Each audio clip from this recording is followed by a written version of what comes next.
বৃহস্পতিবার সন্ধ্যায় বহু আকাঙ্ক্ষিত তফসিল ঘোষণা করেছে নির্বাচন কমিশন।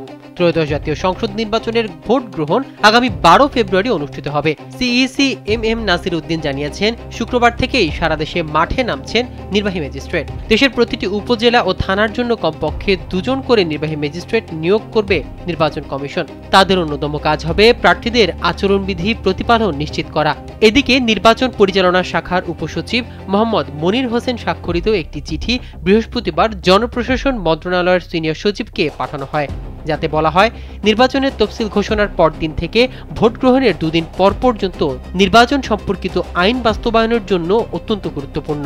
এই সময়টিতে রাজনৈতিক কার্যক্রম বেড়ে যায়, ফলে আচরণবিধি লঙ্ঘনেরও ঝুঁকি বৃদ্ধি পায়।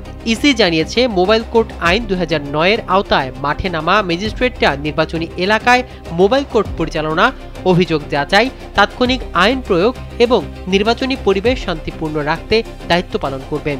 মাঠ পর্যায়ে কঠোর তদারকি হলে ভোটের স্বচ্ছতা, শৃঙ্খলা ও সুষ্ঠু পরিবেশ বজায় থাকবে।